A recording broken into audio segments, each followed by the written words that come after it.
Assalamualaikum guys, this is Amjad Ali and today we are going to start second lecture of MS Excel. So आज के lecture के अंदर हम पढ़ने वाले हैं कि होम टैब क्या होता है। सही है, MS Excel के अंदर होम टैब के अंदर जितने भी आपके पास मेन्यूज़ हैं या आपके पास ग्रुप्स हैं, हम उनको वन बाय वन पढ़ते हैं। तो आपको पता है कि हम यहाँ से कट कैसे करते हैं और पेस्ट कैसे करते हैं, यानी कि आपने कोई भी चीज़ लिखी और इसको मूव करना है। अगर आप इसको मूव करना चाह रहे हो किसी और सेल के अंदर, तो हम यहाँ से कट करके और उसको जहाँ पे पेस्ट करना है, यहाँ पे रखना है, वहाँ पे आके हम यहाँ से पेस्ट कर देते हैं। क्लियर? तो आप अगर किसी एक डेटा को एक जगह से दूसरी जगह पे, एक जगह से दूसरी जगह पे क्या करना चाह रहे हो, मूव करना चाह रहे हो, तो हम कट पेस्ट करते हैं। अगर आप इसी ही डेटा की कॉपी करना चाह रहे हैं, यानी कि इसकी ही एक डुप्लीकेट कॉपी करना चाह रहा है, तो यहाँ से आके हम कॉपी करते हैं और जहाँ पे पेस्ट करना हो यहाँ वहाँ पे आके हम यहाँ से पेस्ट कर देते हैं। क्लियर? ओके। उसके बाद आपके पास होती है कुछ फॉर्मेटिंग। अगर आप सपोज कुछ लिखते हो,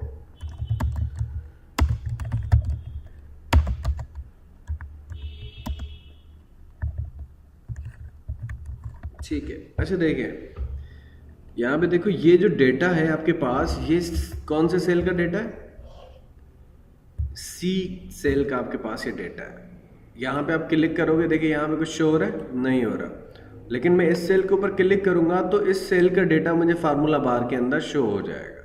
क्लियर है? लेकिन ये डेटा इन दूसरे सेल्स के ऊपर आ रहा है, ओवरलैप कर रहा है। तो मुझे चाहिए कि मैं इसको एडजस्ट कर दूँ इसी ही सेल के अंदर। तो मैं यहाँ से आके ये देखें, सी और डी, इन दोनों सेल्स के बीच में जो लाइन शो हो रही है ना, इसके ऊपर जब आप जाएंगे तो एक कर्सर की सिंबल चेंज हो जाएगी। और जैसे ही आपके कर्सर की सिंबल चेंज हो जाए तो आप इसके ऊपर डबल क्लिक करते हैं। सही है? तो आपका डेटा एडजस्ट हो जाएगा। आप मैन्युअली भी कर सकते हो कम ज़्यादा, लेकिन इससे ये होगा कि आपका वो डेटा अकॉर्डिंग टू डेटा, जो आपके डेटा होगा उसकी जो भी विड्थ होगी उसके ही अकॉर्डिंग आपके पास क्या हो जाएगा, उसकी विड्थ एडजस्ट हो जाएगी। क्लियर? ओके। अच्छा, दूसरा पर्पस ये था कि अगर आप फॉर्मेट पेंटर यूज़ करना चाह रहे हो तो मैं इसी सेल के ऊपर जितनी भी फॉर्मेटिंग अप्लाई करता हूँ, यानी कि इसी ही टेक्स्ट को मैं बोल्ड करता हूँ, इटैलिक करता हूँ और अंडरलाइन भी करता हूँ, एज वेल एज मैं उसके ऊपर कोई कलर अप्लाई करता हूँ। सही है? और उसकी साइज़ भी कुछ बढ़ा ही देता है। सही है? मैं इसको एडजस्ट करता हूँ, फिर से डबल क्लिक। अब अगर मैं यही फॉर्मेट किसी और टेक्स्ट के ऊपर अप्लाई करना चाह रहा हूं, सही है, सपोज ये टेक्स्ट है, अगर मैं इसी के ऊपर वो सारी चीज़ें अप्लाई करना चाह रहा हूं जो इसके ऊपर मैंने अभी की हैं, तो इससे बेहतर है कि आप उसको बार बार बैठ के वन बाय वन अप्लाई करो, यानी कि बोल्ड करो, इटैलिक करो, फिर अंडरलाइन करो, फिर कलर अप्लाई करो। इससे बेहतर ये है कि इस सेल के ऊपर क्लिक करें जहाँ पे हमने ऑलरेडी ये फॉर्मेटिंग अप्लाई की है और फॉर्मेट पेंटर के ऊपर क्लिक करते हैं। सही है? और यहाँ पे आके आप अप्लाई कर दो, तो देखें अप्लाई हो गया। और अगर आप सिंगल क्लिक करोगे तो एक ही बार अप्लाई होगा, अगर आप डबल क्लिक करोगे तो आप मल्टीपल टाइम अप्लाई कर सकते हो। मैं प्रीवियस वीडियोस के अंदर ये बता चुका हूँ, MS वर्ड और MS पावर पॉइंट के अंदर। ओके। उसके बाद ये है कि आपके पास कैसे सेल की हम स्टाइल चेंज करते हैं, सपोज आपके फ़ॉन्ट की। उसके अलावा हम फ़ॉन्ट की साइज़ कैसे बढ़ाते हैं, उसके अलावा फ़ॉन्ट की साइज़ आप यहाँ से भी बढ़ा और कम कर सकते हो। ठीक है? कम ज़्यादा हम यहीं से कर सकते हैं। उसके बाद है आपके पास कि आप बॉर्डर्स कैसे प्रोवाइड करते हैं, यानी कि आपके पास ये जो ग्रिड शो हो रही है, इसी के ऊपर अगर आप बॉर्डर अप्लाई करोगे तो आप कैसे अप्लाई करोगे बॉर्डर। क्योंकि हम बॉर्डर क्यों अप्लाई करते हैं, क्योंकि अगर मैं इसी सेल्स को, आपको यहाँ पे जो सेल शो हो रहे हैं ना, ये आपके प्रिंट में नहीं आते, यानी कि जब भी आप इसको प्रिंट करना चाहोगे तो आपके प्रिंट के अंदर ये जो लाइन्स हैं वो शो नहीं होंगी। सही है? तो अगर आप चाहते हो कि ये लाइन्स आपके प्रिंट वाले पेपर के ऊपर भी आ जाएं तो हम बॉर्डर अप्लाई करते हैं। सपोज मैं आपको अभी प्रिंट प्रीव्यू करवाता हूँ, देखें आपकी लाइन शो हो रही है, नहीं शो हो रही। क्यों नहीं शो हो रही? क्योंकि उन लाइन्स का अभी तक आपने ना कोई बॉर्डर डिफाइन किया है, ना आपने कोई और चीज़ डिफाइन की है। तो अगर आप इसी के ऊपर यहाँ से आके ऑल बॉर्डर करना चाहते हो तो ऑल बॉर्डर अप्लाई हो जाएंगे। और अगर आप इसका फ्रंट प्रीव्यू अप करोगे तो आपके पास देखें, अब आपके पास क्या आ रहा है, पूरा बॉर्डर आया उन सेल्स के ऊपर, ठीक है। और देखो आपको मार्जिन शो हो रहे हैं, ये आपको एक दूसरी लाइन भी शो हो रही है, दिस वन।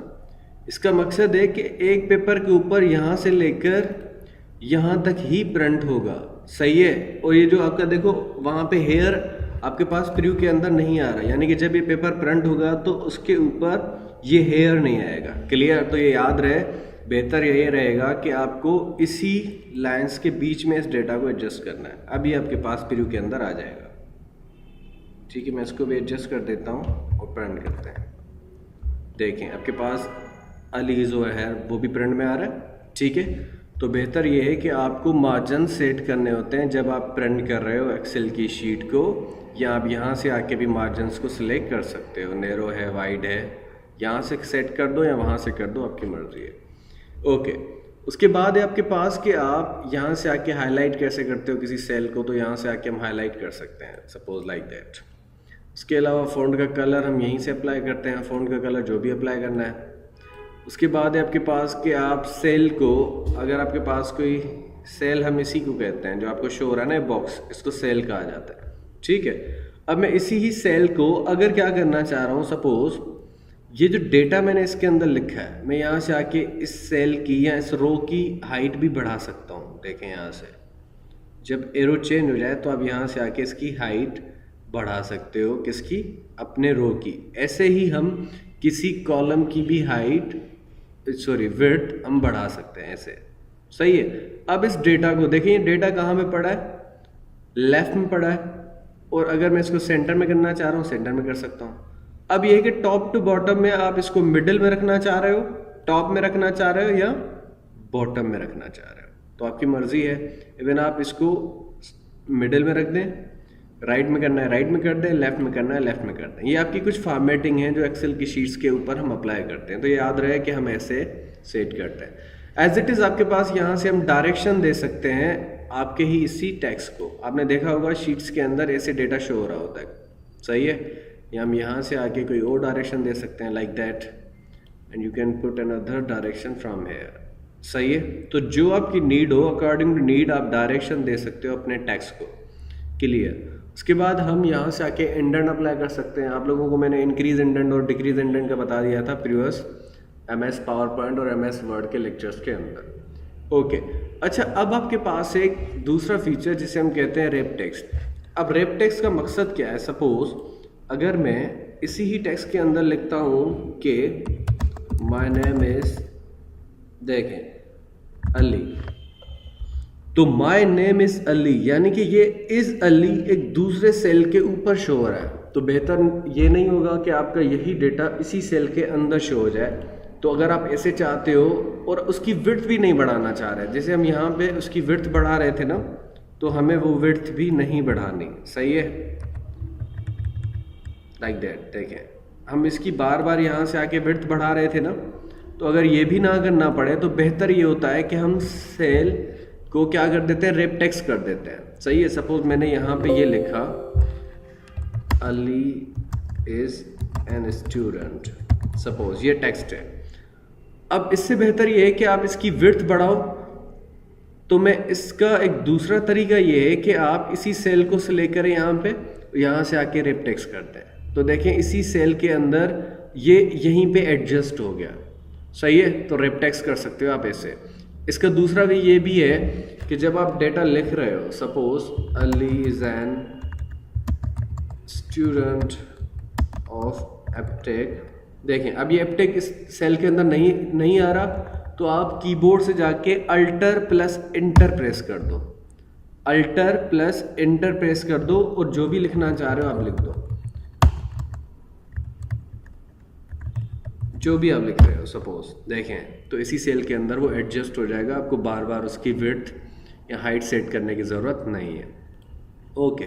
उसके बाद है कि अगर आप दो सेल्स को मर्ज करना चाह रहे हो या बहुत सारे सेल्स को मर्ज करना चाह रहे हो, तो उन सेल्स को सिलेक्ट करें, यहाँ से आके मर्ज एंड सेंटर करता है, सही है। अच्छा, मर्ज एंड सेंटर का मकसद ये है कि जब भी आप इनको मर्ज करोगे जो भी लिखोगे वो सेंटर में आएगा। सही है। और अगर आप इसको क्या करना चाह रहे हो कि मैं सपोज, अच्छा आप इसको अनमर्ज करना है, आपने मर्ज कर दिया ना पूरे सेल्स, तो बेहतर ये है कि अगर आप इनको अनमर्ज करना चाह रहे हो तो यहाँ से आके हम यहाँ से आके इनको अनमर्ज भी कर सकते हैं। क्लियर है? तो फिर से मिल जाएंगे। सही है, ठीक है जी। उसके बाद इसके ऊपर आपने बॉर्डर अप्लाई करना है। अब अगर मैं चाहता हूं कि वो जो मर्ज एंड सेंटर कर रहा था और मैं अगर यहां से आके मर्ज एंड अक्रॉस करूंगा तो वही डेटा आपके पास लेफ्ट में शो हो जाएगा। जब भी आप इसको मर्ज करते हो, मैं यहां से आके करता हूं मर्ज सेल्स, और मैं जैसे ही लिखना शुरू करूंगा तो देखें लेफ्ट से शो हो रहा है। तो मर्ज एंड सेंटर से ये होता है कि आपका डेटा सेंटर से, जब भी आप जो भी लिखते हो सेल के अंदर वो सेंटर में शो होता है, और मर्ज अक्रॉस से आपके पास क्या होता है कि आप जो भी लिखते हो वो लेफ्ट से शो होता है, और कोई ज़्यादा डिफरेंस नहीं है इसके अंदर। क्लियर? ओके। उसके बाद है आपके पास जनरल। अब ये जनरल क्या होता है मैं आपको समझाता हूँ। देखें, अब अगर मैं कोई डेटा लिखता हूँ, सपोज मैंने कुछ नंबर्स लिखे, देखो वो कहाँ पे शो हो रहे हैं? राइट में। अगर मैं कोई टेक्स्ट लिखता हूँ तो लेफ्ट में। अगर मैं कोई और भी डेटा लिखता हूँ वो भी, यानी कि जो आप नंबर लिखोगे वो बाय डिफॉल्ट एमएस एक्सेल के अंदर राइट में शो होता है। लेकिन अगर आप कोई टेक्स्ट लिखोगे तो बाय डिफॉल्ट लेफ्ट में आता है। लेकिन अगर मैं टेक्स्ट और कोई डिजिट एक साथ लिखूं तो वो भी लेफ्ट में ही शो होगा। इवन मैं पहले डिजिट फिर कोई अल्फ़ाबेट लिखूं तो वो भी लेफ्ट में ही आएगा। लेकिन अगर मैं सिर्फ डिजिट लिखूंगा तो वो राइट में आएंगे। इसका पर्पज़ ये है क्योंकि आपने यहाँ से फॉर्मेटिंग सेलेक्ट की है जनरल। सही है। तो अगर जनरल आपने सेलेक्ट किया है तो ये ऐसे शो होगा, नंबर्स राइट में शो होंगे और जो टेक्स्ट और नंबर्स एक साथ हैं वो लेफ्ट में शो होंगे। तो अगर मैं इन सब को सिलेक्ट करके यहाँ से आके सिलेक्ट कर लूँगा क्या, टेक्स्ट, तो सारे लेफ्ट में शो हो जाएंगे। सही है। तो यहाँ से जनरल सेलेक्ट करोगे तो हर एक चीज़ अपनी मर्जी से आएगी। अगर आप टेक्स्ट सेलेक्ट करोगे तो लेफ्ट में आएगी, अगर आप कोई और चूज़ करोगे तो यहाँ से आके कर सकते हो। क्लियर? अब अगर आपने कोई सपोज नंबर्स लिखे हैं, अच्छा जी आपके पास एक 1 लिखा है आपने, और अगर आप इसके अंदर इंक्रीमेंट करना चाह रहे हो तो कंट्रोल के साथ जब ऐसे एरो शो हो जाए, जैसे देखें यहाँ पे जब आप इस सेल के ऊपर जा रहे हो और सेल के ऊपर जाने के बाद अगर आपके इस एरो की सिंबल चेंज हो जाए तो आप यहाँ से सिलेक्ट करके कंट्रोल के साथ ड्रैग एंड ड्रॉप कर ले नीचे। ठीक है। अच्छा देखें, अभी मैंने कंट्रोल प्रेस नहीं किया, तो अगर आप कंट्रोल प्रेस नहीं करोगे तो ये कॉपी करता है। सपोज मैं अली भी लिखता और कंट्रोल के अलावा इसको अगर मैं नीचे ड्रैग एंड ड्रॉप करता तो अली कॉपी पेस्ट होता रहेगा बाकी के सेल्स के अंदर। सही है। लेकिन अगर आप इसको कंट्रोल के साथ प्रेस करेंगे, देखें मैं कंट्रोल के साथ यहाँ से प्रेस कर रहा हूँ तो देखें अब इंक्रीमेंट हो रही है। सही है। तो कंट्रोल प्रेस नहीं करोगे तो डेटा डुप्लीकेट होगा। अगर आप कंट्रोल के साथ कुछ इसको ड्रैग करोगे तो फिर आपकी इंक्रीमेंट होगी। क्लियर? अब अगर इसी ही डेटा को मैं डॉलर्स के अंदर शो करना चाह रहा हूँ तो यहाँ से आके मैं डॉलर की सिंबल दे सकता हूँ। सही है। अगर मैं परसेंटेज की सिंबल अप्लाई करना चाह रहा हूँ तो परसेंटेज की सिंबल दे सकते हैं। सही है। और इसी डेटा से हम रिमूव कर सकते हैं डेसिमल भी और इंक्रीज भी कर सकते हैं। यहाँ से देखें, ठीक है। अगर इसके अंदर डिजिट बढ़ाने हैं तो यहाँ से बढ़ा भी सकते हैं, अगर कम करने हैं तो यानी कि वो जो 0 पॉइंट के बाद अगर आपको बढ़ाना है तो बढ़ा भी सकते हो, अगर कम करना है तो यहाँ से आके हम कम भी कर सकते हैं। ओके। उसके बाद है आपके पास कंडीशनल फॉर्मेटिंग। तो कंडीशनल फॉर्मेटिंग क्या करती है मैं आपको समझाता हूँ। सपोज मेरे पास कुछ डिजिट्स हैं, इन्हीं को मैं ड्रैग एंड ड्रॉप करता हूँ नीचे।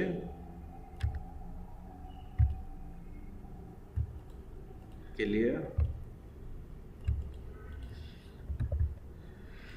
मैं 12 से इसको ड्रैग एंड ड्रॉप करता हूँ नीचे। ठीक है।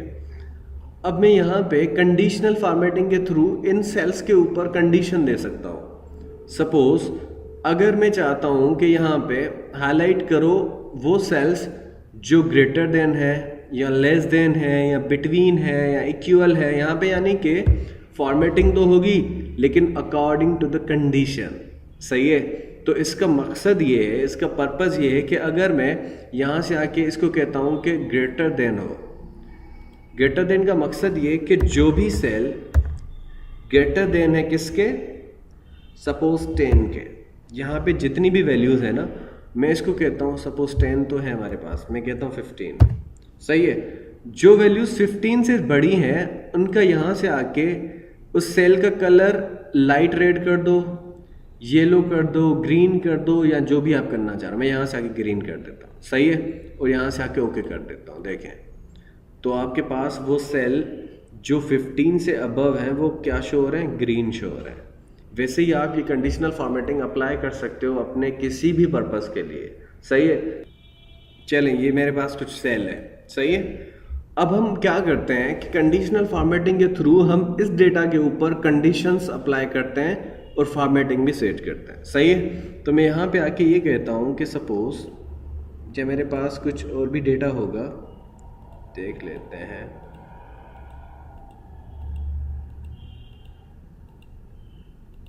ठीक है, ओके, ये डेटा है हमारे पास।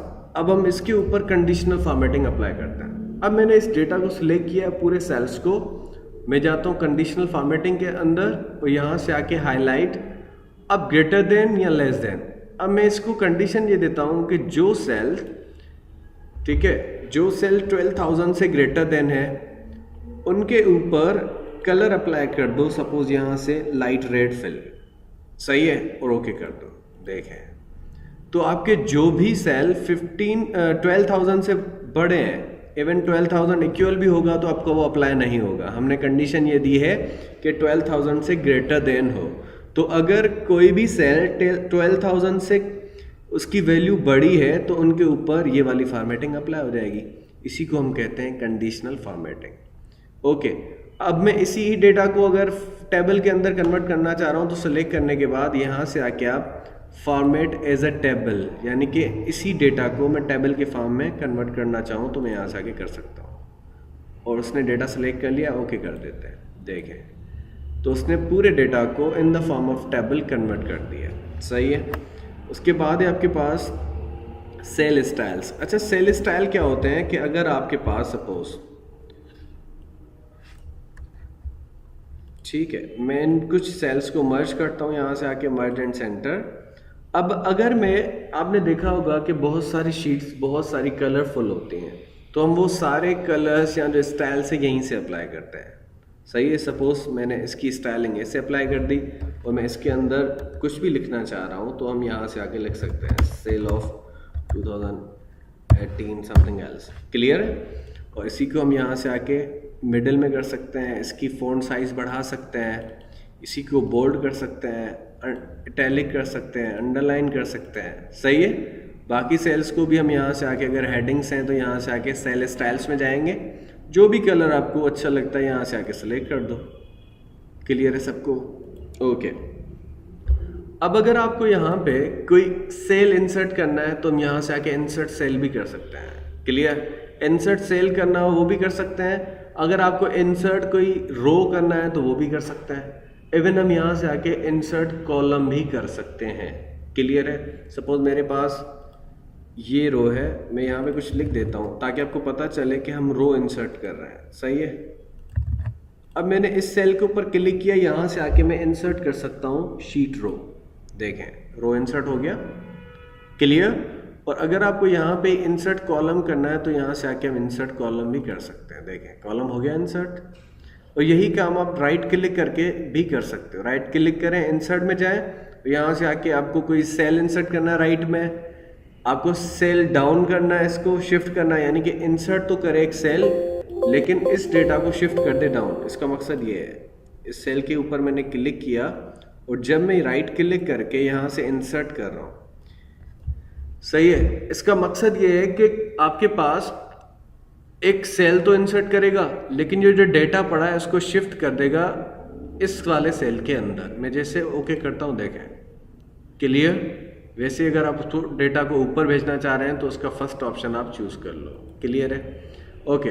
अगर आप किसी रो को डिलीट करना चाह रहे हो, यहाँ से आके रो को डिलीट भी कर सकते हैं।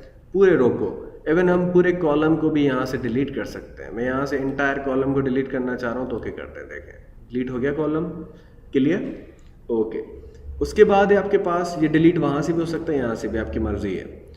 अब है यहाँ पे आपके पास फॉर्मेट, तो यहाँ से आके हम किसी भी रो की हाइट, इवन हम यहाँ से आके उसकी कॉलम की विड्थ, ये सारी चीज़ें सेट कर सकते हैं जो हम यहाँ से कर रहे हैं ना, ड्रैगिंग एंड ड्रॉपिंग के थ्रू।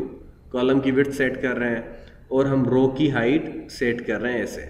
तो ये सारे काम आप यहाँ से भी कर सकते हो फॉर्मेट से आके, क्लियर, यहाँ से आके, सही है। रो की हाइट बढ़ानी है या उसको ऑटो फिट रखना है या उसको कॉलम की विड्थ सेट करनी है तो आप यहाँ से आके कर सकते हो, क्लियर है, ओके। उसके बाद है आपके पास के सम, आपके पास कुछ फार्मूलाज हैं इसी होम टिप के अंदर जो आपके पर्पस कौन सा करते हैं, मैं आपको वन बाय वन समझाता हूँ। सपोज अब अगर आपके पास कुछ नंबर ऑफ वैल्यूज हैं, ठीक है,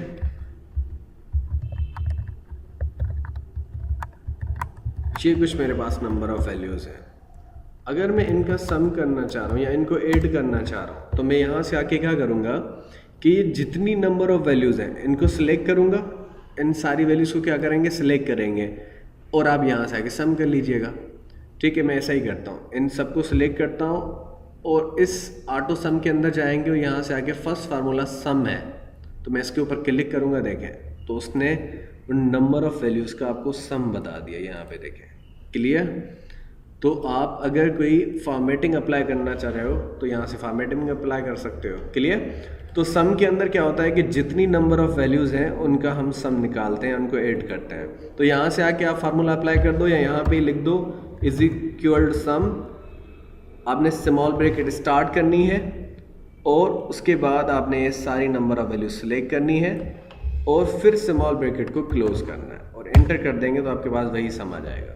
तो आप वहाँ से जाके अप्लाई करें या खुद से अप्लाई कर दो, आपकी मर्जी है, सही है। और एक्सेल के हर एक फार्मूले के अंदर इज इक्वल्ड की सिंबल फर्स्ट में देना ज़रूरी है। विदाउट इज इक्वल्ड की सिंबल के आप एक्सेल का कोई भी फार्मूला अप्लाई नहीं कर सकते, ये याद रहे, सही है। और ये तो था सम। अगर आप क्या करना चाह रहे हो, अगर आप एवरेज मालूम करना चाह रहे हैं, कोई और भी फार्मूलाज हैं हमारे पास, तो इन्हीं नंबर ऑफ वैल्यूज़ की अगर आप एवरेज मालूम करना चाह रहे हो तो यहाँ से आके हम एवरेज भी मालूम कर सकते हैं। आप इज इक्वल्ड, ठीक है, हम लिख देते हैं एवरेज, ठीक है। अब अगर आप उन वैल्यूज़ की एवरेज निकालना चाह रहे हो तो इस सेल के ऊपर क्लिक करें और मैं यहाँ से आके क्या करता हूँ, इन पूरी सेल वैल्यूज़ को सिलेक्ट करता हूँ। अगर आप करना ही चाह रहे हो या आप यहाँ पे आके इज इक्वल लिखें एवरेज और लेफ्ट एंगुलर ब्रैकेट, या आपके पास लेफ्ट स्मॉल ब्रैकेट स्टार्ट करें और इन नंबर ऑफ वैल्यूज़ को सिलेक्ट करते हैं जिनका आप एवरेज निकालना चाह रहे हो, सही है। इसके बाद स्मॉल ब्रैकेट को आपने क्लोज करना है और एंटर कर देना है तो आपके पास टोटल एवरेज आपको मालूम हो गई है। यहाँ पे एवरेज कैसे निकलती है, एवरेज निकालने के लिए हम क्या करते हैं कि आपके पास एवरेज के अंदर जितनी भी आपके पास वैल्यूज़ हैं उनका सम करते हैं और उनको डिवाइड करते हैं हम किसके साथ, ठीक है। जितनी भी आपके पास वैल्यूज़ हैं, यानी कि ये सारी वैल्यूज़, इनको सम करते हैं। इनका सम क्या आया, 828 आया ना, ये सम। और आपने काउंट करना है कि नंबर ऑफ वैल्यूज़ कितनी है, 1 2 3 4 5 6 7 8, ये 8 वैल्यूज़ है ना, तो इसके साथ हम डिवाइड कर देंगे तो आपके पास एवरेज मिल जाएगी, क्लियर। तो आपके पास एवरेज एक्चुअली मिलती है कि आप टोटल वैल्यूज़ का सम करते हो और उनको डिवाइड करते हो नंबर ऑफ वैल्यूज़ से कि कितनी वैल्यूज़ हैं, उनसे हम डिवाइड कर लेते हैं तो आपके पास एवरेज मिल जाती है, ठीक है। तो आप खुद से भी कर सकते हो। उसके बाद है आपके पास काउंट नंबर्स। ये जो अभी हम देखें काउंट कर रहे थे ना वन बाय वन खुद से, अब ये करने की ज़रूरत नहीं है। यहाँ से आके आप काउंट कर सकते हो। काउंट का एक फार्मूला है काउंट, सही है, स्मॉल ब्रैकेट स्टार्ट और आपने नंबर ऑफ वैल्यूज़ को सिलेक्ट कर देना है जिनका आपने काउंट करना है, ठीक है। और आपने राइट पैरेंथेसिस स्टार्ट क्लोज करनी है और ओके कर देना है। तो आपके पास नंबर ऑफ वैल्यूज़ 8 थी तो उसने खुद ही आपको बता दिया बाय यूजिंग फार्मूला, क्लियर है। तो हमने ये काउंट अप्लाई कर दिया। उसके बाद है आपके पास कौन सा फार्मूला है, मैक्सिमम। तो अगर आप देखना चाह रहे हो कि इस पूरी नंबर ऑफ वैल्यूज़ के अंदर, सही है, कौन सी वैल्यू सबसे बड़ी है यानी कि मैक्सिमम वैल्यू, तो हम यहाँ से मालूम कर सकते हैं बाय यूजिंग अप्लाई। अब इज इक्वल की symbol max small bracket start और यहाँ से आके हम सिलेक्ट कर सकते हैं। ठीक है, तो आपके पास जब बहुत बड़े रिकॉर्ड होते हैं, थाउजेंड्स ऑफ रिकॉर्ड्स या हंड्रेड्स ऑफ रिकॉर्ड, तो हम मैक्सिमम, मिनिमम, काउंट, एवरेज, सम, ये सारे फार्मूलाज अप्लाई करते हैं। सही है, तो हम ऐसे कर सकते हैं, यहाँ से आके एंटर कर सकते हैं आप। तो आपके पास मैक्सिमम जो वैल्यू है वो आपको बाय यूजिंग फार्मूला मिल रही है। उसके बाद होता है आपके पास एक मिनिमम फार्मूला है और यहाँ से आके आप मिनिमम फंक्शन लिखोगे और यहाँ से आके हम मिनिमम वैल्यू यानी कि सबसे छोटी जो वैल्यू है वो भी हम मालूम कर सकते हैं बाय यूजिंग मिनिमम फार्मूला। देखें आपको मालूम करके दे रहा है, क्लियर। ऐसे ही आपके पास एक, ठीक है, तो आपके पास ये फंक्शन थे और आगे भी हम बहुत सारे फार्मूलाज पढ़ने वाले हैं इंशाल्लाह नेक्स्ट क्लासेस के अंदर, तो वन बाय वन इसको क्लियर करते रहेंगे। अच्छा, यहाँ पे आपके पास सॉर्टिंग के अंदर अगर आपके पास ये जो वैल्यूज़ हैं, ठीक है, इन वैल्यूज़ को आप असेंडिंग ऑर्डर में रखना चाह रहे हैं या डिसेंडिंग में, तो यहाँ से रख सकते हैं। Sort smallest to largest, sort largest to smallest, यानी कि अगर आप इन्हीं वैल्यूज़ को, जैसे A to Z होता है और 1 to 100 होता है, ये है आपके पास असेंडिंग ऑर्डर, यानी कि स्मॉल से लार्जेस्ट की तरफ। अगर लार्जेस्ट है स्मॉल की तरफ तो यहाँ से आके लार्जेस्ट टू स्मॉल चूज कर लेंगे। सही है, एक्सपेंड कर लो तो ओके कर देते हैं। देखें आपके पास क्या हो रहा है, सबसे बड़ी वैल्यू ऊपर आ रही है और सबसे छोटी वैल्यू बिल्कुल लास्ट में शो हो रही है। उसके ऊपर फार्मूलाज अप्लाई हैं तो बाय दैट रीजन आपको वो शो कर रहा है ऐसे। सही है, मैं ऐसा करता हूँ, यहाँ से दूसरी वैल्यूज लेते हैं, ये हैं। देखें अगर मैं इन्हीं वैल्यूज़ को स्मॉलेस्ट टू लार्जेस्ट तो ऑलरेडी अप्लाइड है, मैं यहाँ से लार्जेस्ट टू स्मॉलेस्ट कर सकता हूँ। देखें 6 to 1 आ रहा है, अगर इसी को ही आपने इसमें कन्वर्ट करना है तो स्मॉलेस्ट टू लार्जेस्ट कर सकते हो। क्लियर है। अच्छा, इसके अंदर और भी चीज़ें थी, जैसे आपने यहाँ पे इंक्रीमेंट की ना, तो इंक्रीमेंट थी 1 की, यहाँ से आके हम फिल में जाएंगे, सीरीज़ में जाएंगे और यहाँ से आके इंक्रीमेंट बढ़ा सकते हैं, जो भी आप करना चाह रहे हैं। 1 की इंक्रीमेंट मत करो, आपको 2 की करनी है, 4 की करनी है, 5 की करनी है, यहाँ से आके हम कर सकते हैं। देखें तब उसी वैल्यूज़ के अंदर जो 1 की इंक्रीमेंट हो रही थी, 1 2 3 4, अब वो दो वैल्यूज़ की इंक्रीमेंट कर रहा है। 1 + 2 3 हो गए, 3 + 2 5 हो गए। ऐसे आप थाउजेंड्स की इंक्रीमेंट भी कर सकते हो, ज़रूरी नहीं है कि हम स्मॉल वैल्यूज़ की करें। मैं यहाँ से 1000 की इंक्रीमेंट करता हूँ तो वो भी हो सकती है। देखें क्लियर। अच्छा, उसके बाद अगर आपके पास यहाँ पे क्लियर शो रहा है, क्लियर के थ्रू हम क्लियर ऑल यानी कि वैल्यूज़ भी ख़त्म कर दो और फॉर्मेट भी ख़त्म कर दो। और एक होता है क्लियर फॉर्मेट्स। क्लियर फॉर्मेट्स का मकसद ये होता है कि अगर आपने, ये देखो, ये बहुत सारी हमने इनके ऊपर फॉर्मेटिंग अप्लाई की है, यानी सेल्स को हमने कलर्स, ये सारी चीज़ें अप्लाई की हैं, तो अब यहाँ से आके क्या कर सकते हो, उनकी सारी फॉर्मेटिंग हटा सकते हो। देखें यानी कि आपने मर्ज किया था वो भी हट गया, आपने उनके ऊपर बॉर्डर अप्लाई किए थे वो भी हट गए, उनके ऊपर कलर्स अप्लाई किए थे वो सारी चीज़ें हट गई, तो हम यहाँ से आके वो भी अप्लाई कर सकते हैं। तो ओके गाइस, आज का लेक्चर यहीं तक था। इंशाल्लाह नेक्स्ट लेक्चर के अंदर इंसर्ट टिप को पढ़ते हैं और इंशाल्लाह कुछ फार्मूलाज को भी हम कवर कर लेंगे नेक्स्ट लेक्चर के अंदर। Okay guys, so see you in next lecture.